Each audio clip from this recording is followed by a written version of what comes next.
Me voilà de retour après cette journée plus que épuisante, on peut le dire. Je vais un peu vous raconter comment la fin de la journée est un peu tournée à la catastrophe, tout simplement déjà parce que j'étais épuisée. 30 heures de sommeil en moins depuis 2 jours. Clairement, je sais pas comment je me suis dit, Aïla, tu vas passer la journée à visiter et pas de soucis, tout va bien se passer. Donc la dernière vidéo que vous avez dû voir sur le vlog d'avant, ça devait être au centre commercial. Je me suis arrêtée, mon téléphone s'est éteint, j'avais plus de batterie, j'avais plus de GPS, je savais pas comment rentrer. Donc heureusement, je me souvenais de 2-3 trucs, 2-3 bâtiments qui pouvaient me ramener chez moi assez facilement. Donc pour ça, j'ai pas trop galéré. Au centre commercial, j'ai acheté des lunettes de soleil. J'ai acheté des lunettes de soleil que je vous montrerai un peu plus tard. Je suis tellement fatiguée que je suis même pas en capacité d'aller chercher le sac qui est de l'autre côté de la pièce. J'ai énormément marché après ce centre commercial, énormément marché, et je me suis cassé un ongle. Celui-là. Donc j'ai décidé de commencer à chercher en fait le salon pour qu'au moins ils me remettent de la colle, histoire de se dire qu'ils vont venir encore un tout petit peu quoi, mes ongles. Je commence à chercher, je commence à marcher. Évidemment j'avais pas de GPS, donc je ne trouvais pas. Clairement, je cherchais dans les rues, je vagabondais, j'étais une touriste, vraiment une touriste perdue qui cherchait vraiment à rentrer chez elle.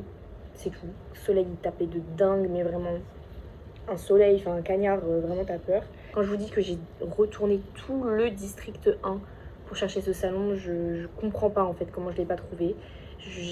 En fait, juste au bout d'un moment, j'ai abandonné. Il m'est arrivé un autre truc.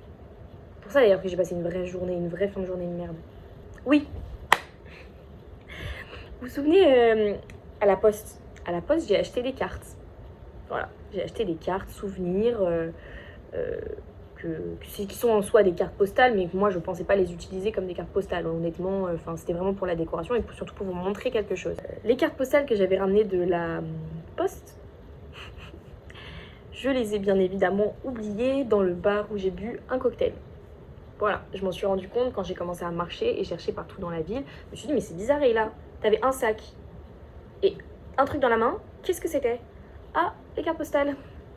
Zut, bon, je les ai oubliées. Donc, du coup, je me dis, tant pis, c'est pas grave. Honnêtement, j'aurais pas su y retourner de moi-même. J'aurais pas su retrouver la route pour y aller. Donc, je me suis dit, écoute, t'attends d'être chez toi. Tu les appelleras tranquille, au calme. Et tu leur diras, bon, excusez-moi, est-ce que je peux venir les chercher demain? Par hasard, vous aurez pas retrouvé les cartes? Enfin, bon, bref. Passer pour une débile, check.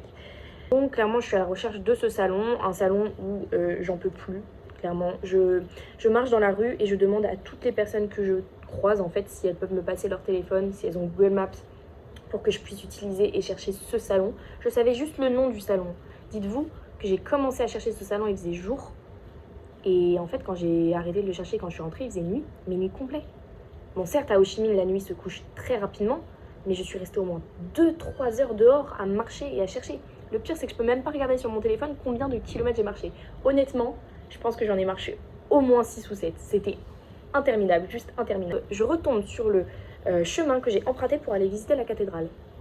Incroyable. Du coup, je me dis, bon, je vais peut-être retrouver le bar. Sauf que j'avais ni le nom, ni la localisation. Je me souvenais plus de rien. J'ai fait une boucle. En fait, au lieu de passer par le chemin que j'avais trouvé, j'ai fait, je sais pas comment j'ai réussi à faire, un chemin comme ça. Hop, hop, hop, hop. En fait, j'ai vraiment fait une boucle pour arriver à ce bar. Est-ce que vous aurez trouvé quelque chose? Oui, super, bon, top. Au moins, je rentre avec mes cartes. Je continue de chercher un petit peu ce salon. Je me dis, bon, je vais aller à l'endroit où on s'est arrêté ensuite avec mon pote. Comme ça, je vais faire le chemin inverse et je vais trouver. Quelle erreur! Quelle erreur! J'ai marché 2 heures de plus pour rien. J'ai quand même réussi à rentrer chez moi sans GPS. Je trouve que c'est une bonne positive de ouf de ce qui s'est passé aujourd'hui. Et là, en fait, j'étais tellement épuisée, j'étais tellement fatiguée. Je me dis, bon, tu sais quoi, achète-toi un truc qui va te remonter le moral, qui va te faire un peu plaisir. Genre un petit haut ou un petit pantalon. De base, j'étais partie pour acheter un pantalon, mais au final, j'ai acheté un petit haut qui au final m'a même pas convaincue. Comparé à ce que j'ai pu voir dans d'autres marchés, c'était quand même un peu cher.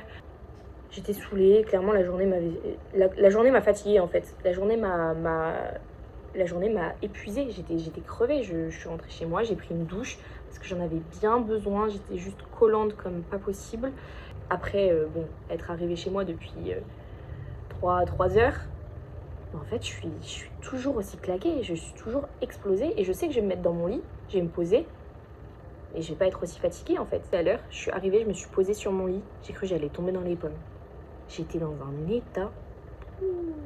Ah oui, si aussi, dernier truc, je me suis fait des copines sur Instagram, des filles qui m'ont envoyé des messages et tout, ça me fait trop plaisir parce que c'est cool d'avoir un pote garçon, hein. Enfin franchement avec qui je m'entends super bien. Mais par contre avoir des potes filles ça manque un peu parce que, vous savez, les petits ragots, les petits papotages et tout. Donc, pour finir sur une note un petit peu plus positive de cette journée, clairement à la poste, les fameuses cartes que je vous expliquais dans... ce que je vous expliquais juste avant, elles m'ont coûté chacune 5 000. Qu'est-ce que 5 000? Donc, si vous avez bien retenu la vidéo que je vous ai faite la dernière fois, 5 000 c'est environ, je sais pas moi, 20 centimes. Carte postale, hein. Voilà, je vais pas les utiliser comme carte postale parce que honnêtement, je pense que les frais pour envoyer une carte du Vietnam en France sont plus élevés que le prix des 4 cartes réunies. Donc, ce n'est pas intéressant du tout. Voilà. Premièrement, j'ai pris ça parce que vu que je l'ai pas vu, vu que je l'ai pas vu en vrai, voilà, vu que je l'ai pas vu en vrai, c'est donc la cathédrale qui était pleine d'échafaudage que j'ai vu, tout à l'heure, enfin dans l'autre vidéo. Et ensuite, on a le centre-ville de Saigon. Voilà, qui ressemble à ça. Est-ce que vous pouvez y croire ou pas? Dans la ville du Vietnam qui est pourtant si sous-cotée et si considérée comme pauvre, en fait vous avez ce genre de paysage, c'est quand même incroyable. Parce que là on dirait vraiment Singapour ou une grande ville. J'irai pas dire jusqu'à New York, mais limite. Et ensuite j'ai acheté 2 photos pour vous montrer la différence en fait entre ce que j'ai pu trouver et ce qu'on peut voir en vrai dans la vraie vie. Là vous avez genre un pont, mais c'est dingue. Ça c'est genre, vous voyez la différence? Et vous avez des gens qui se promènent comme ça aussi dans la rue. C'est dingue, hein. Là les gens ils vont genre au marché où ils vont vendre leurs fruits et leurs légumes dans la rue aux voyageurs comme moi, touristes qui achètent à des prix exorbitants alors que ça coûte même pas la moitié. Je voulais vraiment vous montrer la différence entre ce que tu peux trouver genre d'un côté et de l'autre en fait. Et ça c'est le même pays, c'est la même ville. Deuxième achat qui était quand même utile parce qu'en fait moi quand je suis arrivée à Ho Chi Minh j'avais pris 2 paires de lunettes. Sauf que moi j'avais beaucoup de lunettes qui ne sont pas protection UV. Et là en fait le truc c'est que je peux pas les mettre parce que j'ai trop mal aux yeux, elles me servent à rien. Clairement, des lunettes dans un petit magasin, donc je les ai pas non plus acheté une blinde. En fait j'étais obligée d'en acheter parce que là je sens ma maman elle va me gronder. Mais j'étais obligée parce que je peux pas mettre des lunettes de soleil que j'ai amenées sachant que j'avais trop mal aux yeux. Vraiment je sortais le matin, je pouvais pas mettre mes lunettes de soleil, ça changeait rien. Et donc du coup j'ai acheté des lunettes de soleil qui restent totalement correctes, noires, protection noire, UV 100%. C'est à peu près tout ce que je voulais vous dire. Je voulais terminer sur une note un petit peu plus cool, genre ça. Hey. Je vous laisse avec cette petite note positive et je vous fais des gros bisous. Je vous fais des bisous. Je vous souhaite une très bonne soirée, journée, je sais pas trop. Kiss kiss et à la prochaine.